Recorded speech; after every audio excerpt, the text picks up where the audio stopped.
Épouse d'Afrique, petite reine noire,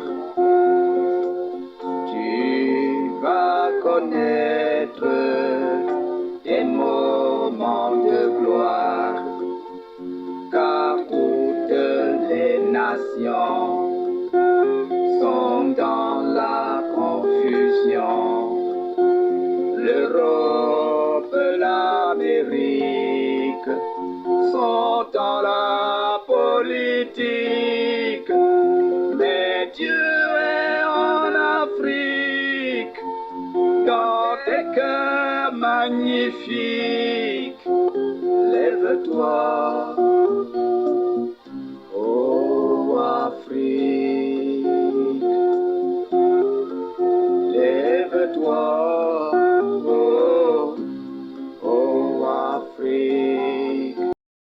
Mesdames, Messieurs, bonsoir et merci de nous retrouver actuellement sur nos différentes plateformes Facebook et YouTube pour cet autre rendez-vous de votre programme, Les Voix du Sud. C'est un plaisir renouvelé d'être en votre compagnie ce soir pour une fois de plus égrener une portion de la parole du Seigneur. Nous sommes toujours dans notre grand chapitre sur le réveil de la Reine du Midi et notre satisfaction est de savoir que vous êtes nombreux sur nos différentes plateformes à nous suivre. Et cette édition, justement, sera consacrée aux différents internautes sur nos différentes plateformes qui nous ont adressé pas mal de questions que nous nous ferons le plaisir de répondre tout au long de cette édition, accordée essentiellement aux questions-réponses. Avec moi, dans ce studio, nous avons notre consultant permanent. Il s'agit du docteur Jean-Paul Bellet. Docteur Shalom. Shalom. Comment allez-vous, docteur? Je vais très bien. Et vous-même? Je vais très bien par la grâce de Dieu. Vous avez passé une bonne semaine? Merci, la semaine a été bonne. Et comme j'aime à le dire, il faut toujours adopter le secret du docteur Jean-Paul Bellet, toujours être joyeux, toujours se remettre et s'attendre au Seigneur. C'est la chose importante à faire. Dans le cadre de cette émission, ce jour, mesdames, messieurs, j'ai dit que nous répondrons essentiellement aux questions des internautes. Et nous avons pas mal de questions ici, des personnes qui nous suivent chaque jour et qui aimeraient savoir davantage sur la thématique que nous abordons ici. Alors, je vais prendre cette première question d'un internaute. Je ne vais pas lire intégralement la question, mais je vais aller directement au fait. Il dit, docteur Jean-Paul Bellet, oui ou non, la race noire est-elle maudite? C'est une pensée qui a été véhiculée à tort, qui dit que la race noire est maudite. Parce que dans la Bible, on parle de Cam, et les mauvaises interprétations et les mauvaises intentions ont fait penser que Cam avait été maudit. Mais la race noire n'est pas maudite.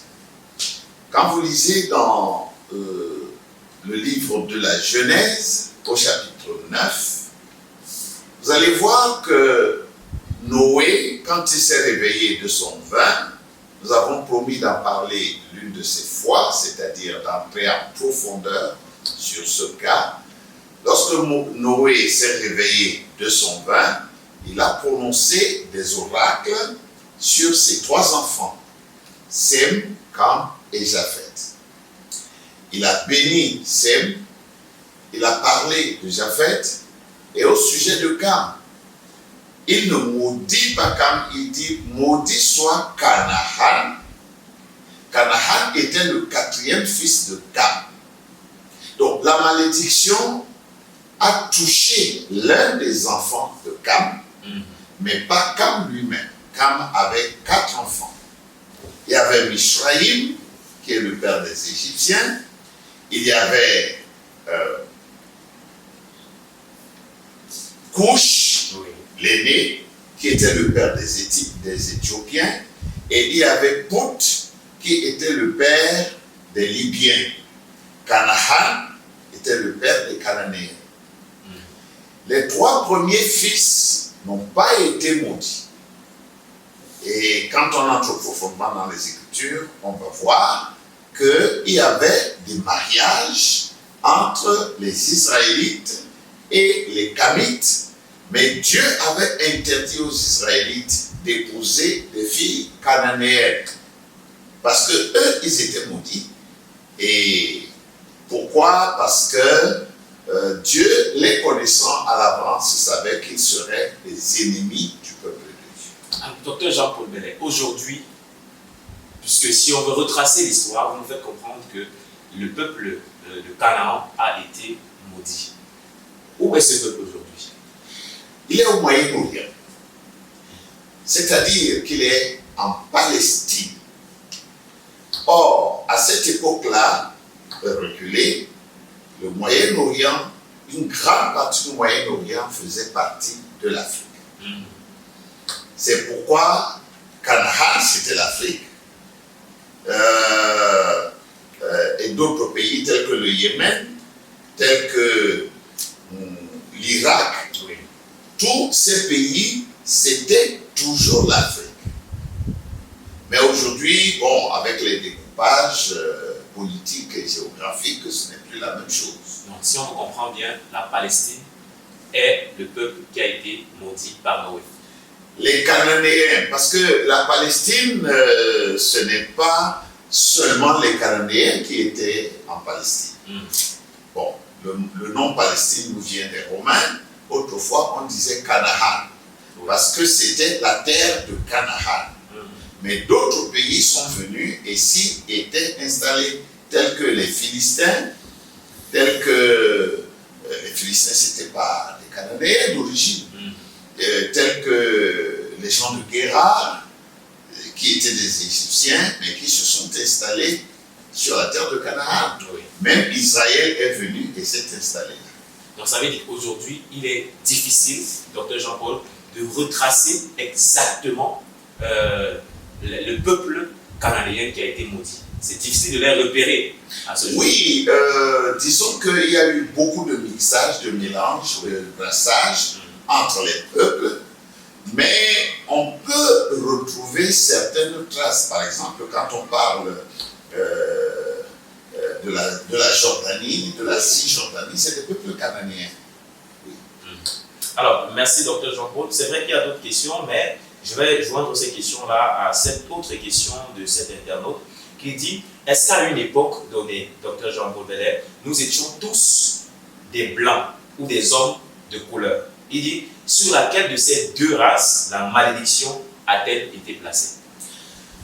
Nous en avons parlé dans nos précédentes émissions.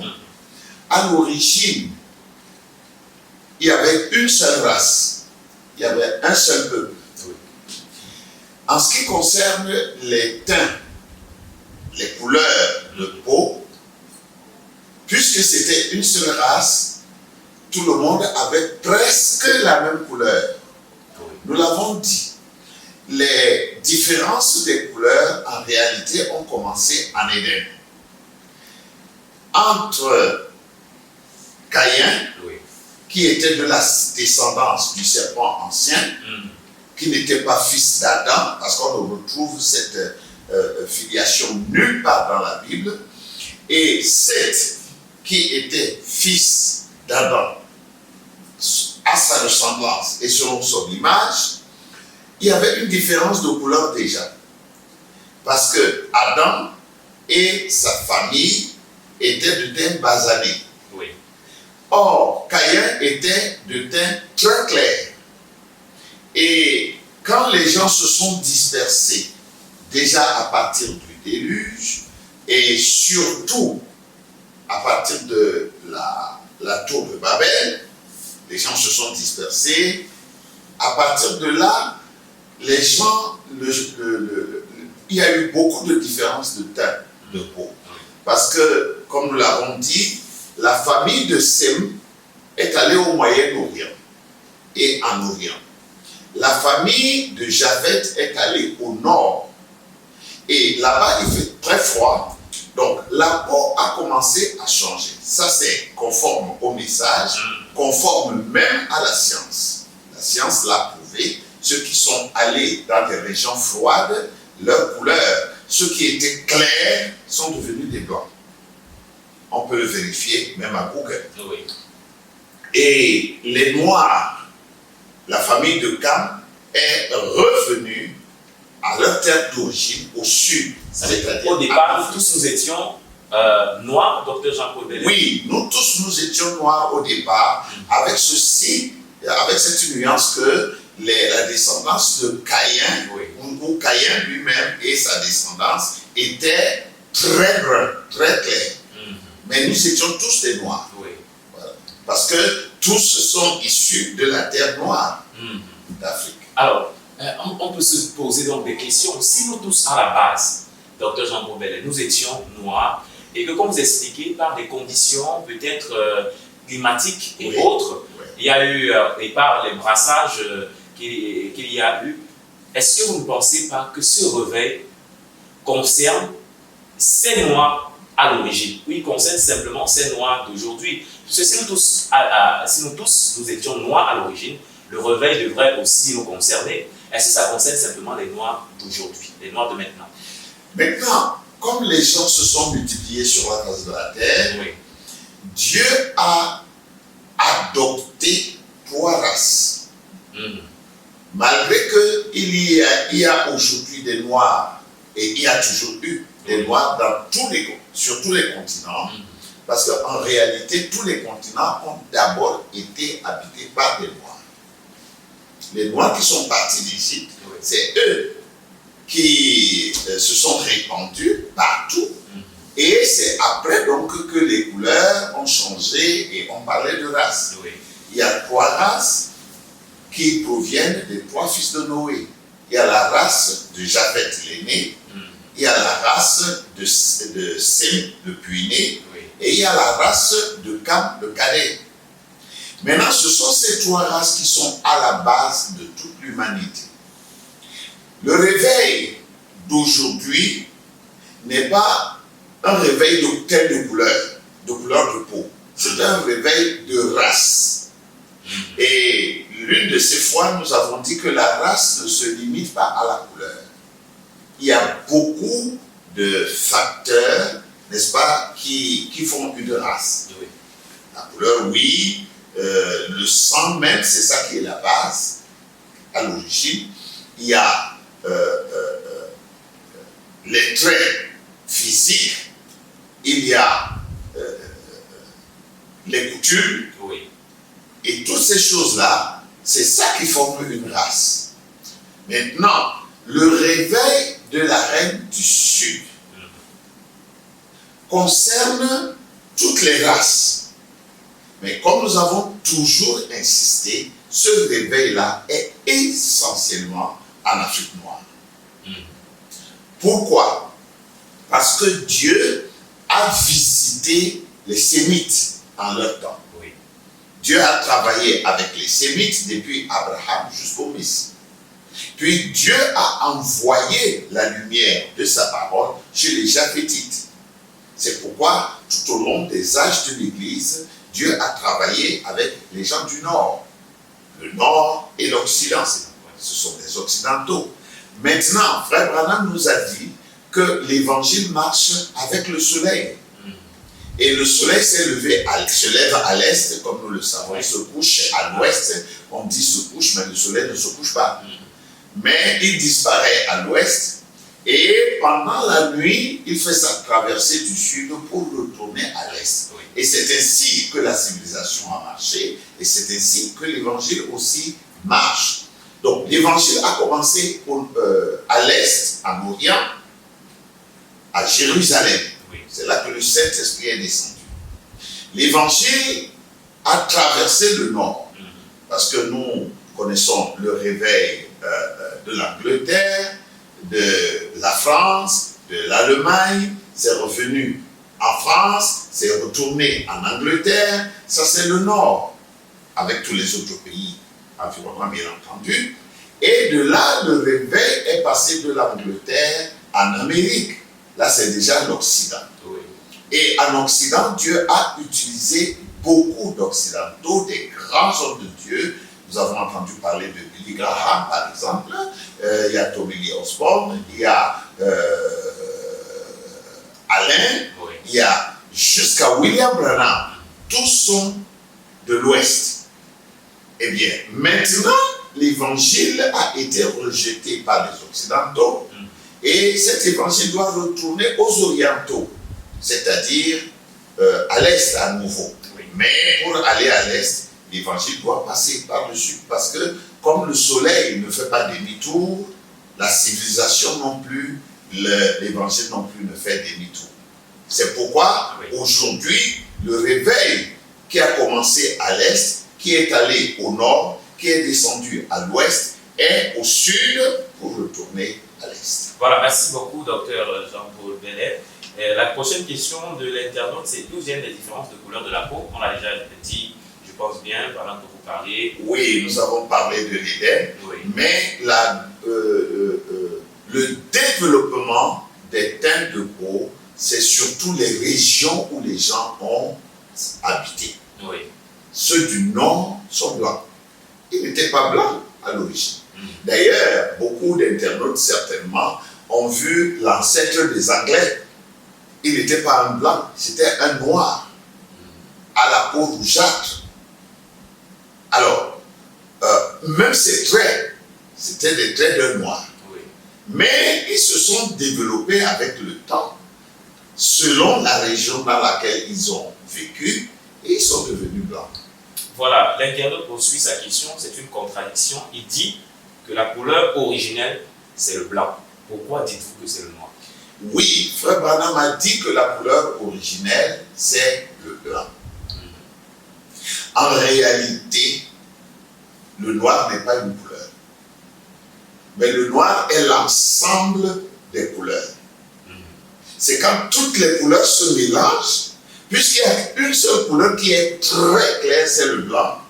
Les autres couleurs, quand on les rassemble, ça va donner une couleur foncée. Et c'est ça qu'on appelle le noir. Parce qu'en réalité, il y a très peu de noirs qui sont vraiment noirs. Nous, c'est pour ça que les autres nous appellent les hommes de couleur. Parce que parmi nous, il y a des noirs d'ébène. Oui. Il y a des noirs mat.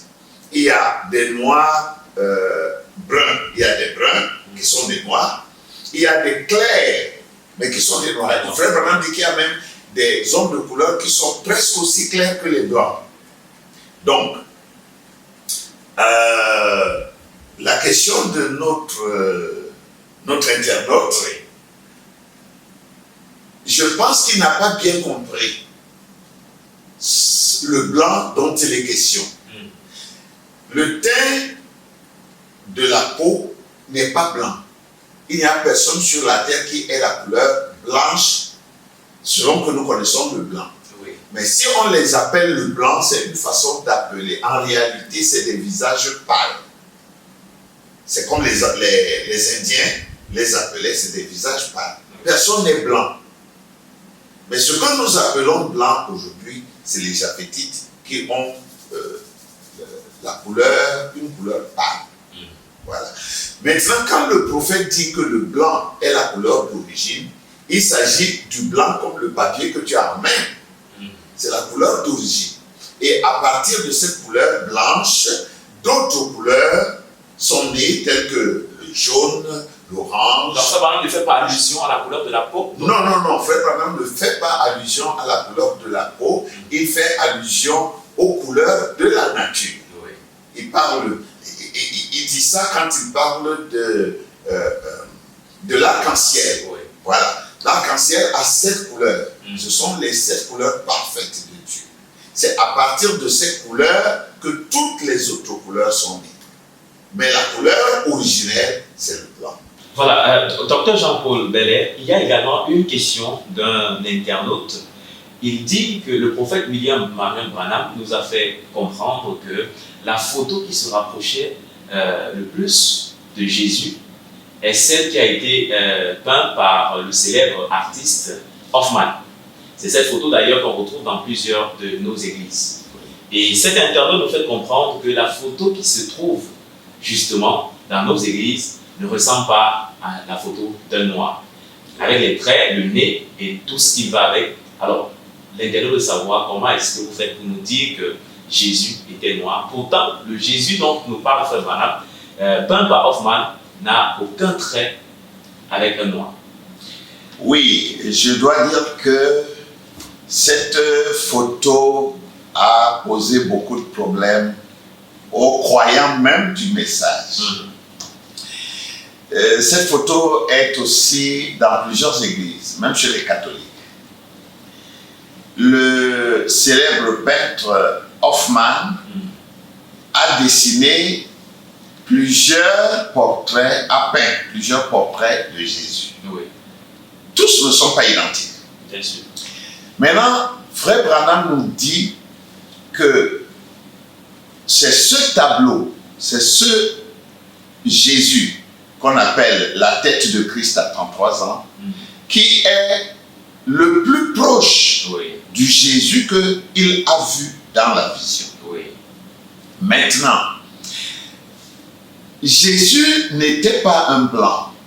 Il n'y a rien dans toute la Bible qui puisse témoigner que Jésus était un blanc. C'est pourquoi Frère Branham dit que personne ne peut dessiner le portrait de Jésus. Frère Branham dit que le tableau de Hoffman, c'est de la psychologie. Il dit, Hoffman a dessiné selon sa psychologie, selon qu'il a pensé que Jésus pouvait être. Et déjà, peut-être que cet internaute ne le sait pas, Frère Branham n'avait pas que le portrait de Hoffman. Il avait aussi dans son bureau le portrait de Salman. Salman aussi avait fait un portrait de Jésus et ce portrait était au bureau de Frère Branham. Maintenant, quand Frère Branham a vu le portrait de Hoffman, de Jésus de Hoffman, il a dit que celui-là est plus proche et il l'a adopté. Donc c'est pour dire que le portrait de Hoffman n'est pas Jésus. Non, il n'est pas Jésus. C'est la pensée de Hoffman de son Jésus. Je vais ajouter une autre chose. Dieu travaille avec les gens selon leur dispensation. Jésus est venu sous la dispensation des Sémites. Jésus était de la famille d'Abraham, de la famille de David. Et Frère Branham nous dit que tous les orientaux à cette époque-là étaient d'un teint sombre. Donc ils n'étaient pas des japhétites. Hoffman a dessiné un Jésus japhétite. Selon que lui, il voit, il a vu. Aujourd'hui, c'est comme un noir, disons un Africain qui veut dessiner Jésus. Il peut dessiner son Jésus et il y a des portraits. Maintenant, quand on remonte la pente dans les âges reculés, on va voir que dans les temples, les plus vieux temples, les dessins ou les tableaux, les portraits de Jésus, de Marie, de Joseph qui sont là sont tous noirs. Récemment, c'est le président Poutine, le président russe Poutine, qui a montré le portrait de Jésus, un portrait de Jésus. Ce n'était pas vraiment le portrait de Jésus, mais l'image qu'il avait, c'était un Jésus noir. Et dans les temples, dans les églises byzantines, les églises de l'église catholique, n'est-ce pas, orientale, c'est les portraits noirs qui sont là. Donc, c'est, j'allais dire, un complot que les Occidentaux ont monté pour nous présenter un Jésus blanc. Ils ont effacé tous les portraits noirs de Jésus.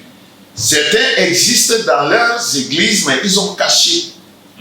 Donc, pour être court, je veux dire à notre internaute qu'il fasse ses recherches. Il va voir que le Jésus de Hoffman, ce n'est pas le vrai Jésus. Et c'est le prophète lui-même aussi qui le dit. Frère Branham dit que le juif est noir. Et Jésus était un juif. Il n'était pas un Français ou un Anglais ou un Américain. Voilà, merci beaucoup, Dr. Jean Paul. On va sortir de cette édition avec cette dernière question. Est-ce que le fait que le prophète parle du mariage entre races est le ainsi dit le Seigneur, ou est-ce une déduction simple du prophète? Non, ce n'est pas une déduction du prophète. C'est un ainsi dit le Seigneur. Quelqu'un va me dire, montre-moi ça dans les Écritures. Eh bien, l'Écriture, la Bible, c'est un livre de prophéties. Et les prophéties, on les lit entre les lignes. Maintenant, quand on retourne dans la Bible, Dieu, dès le premier jour, quand il a commencé la création, Dieu a dit que chaque semence se reproduise selon son espèce. Quand on va plus loin, Dieu dit à Moïse qu'il ne faut pas mettre deux types de semences dans le même champ. Il dira, il ne faut pas, les enfants d'Israël ne doivent pas porter des vêtements faits de deux types de fibres différents. Chaque vêtement, si c'est un vêtement en coton, il doit être en coton. Si c'est un vêtement en laine, il doit être en laine. Et ça, c'est dans toute la nature, Dieu hait les mélanges. Parce que le mélange, c'est l'hybridation, et l'hybridation, c'est la mort. C'est pourquoi Dieu n'accepte pas les mariages mixtes, les mariages interraciaux. Chaque race doit se marier, les gens de chaque race doivent se marier entre eux. Parce que, comme dit le prophète, nous sommes un bouquet de fleurs dans la main de Dieu. Dieu a des fleurs noires, des fleurs blanches, des fleurs rouges, des fleurs jaunes, et ainsi de suite. Voilà, merci beaucoup, Dr. Jean-Paul Bellet. On a fait le tour des questions qui nous ont été proposées par nos différents internautes. On espère que chacun pour sa part aura eu les réponses à ces différentes préoccupations. Si vous avez d'autres questions, ne manquez pas de nous les faire parvenir. Il y a les numéros qui s'affichent au bas de votre écran, ou alors laissez-nous simplement votre question en commentaire sur nos différentes plateformes. Nous nous ferons le plaisir de les apporter ici pour essayer de répondre à celle-ci. Alors, Dr. Jean-Paul Bellet, on se donne rendez-vous la semaine prochaine. À la semaine prochaine, que Dieu bénisse nos internautes et qu'il vous bénisse. Amen. Que Dieu vous bénisse, chers internautes, que Dieu bénisse également vos familles. Portez-vous bien, prenez soin de vous et à dimanche prochain lorsqu'il sera 20h pour un autre rendez-vous. Les Voix du Sud. Bonsoir. Épouse d'Afrique, petite reine noire, tu vas connaître tes moments de gloire, car toutes les nations sont dans la confusion. L'Europe, l'Amérique sont dans la politique, mais Dieu est en Afrique, dans tes cœurs magnifiques. Lève-toi.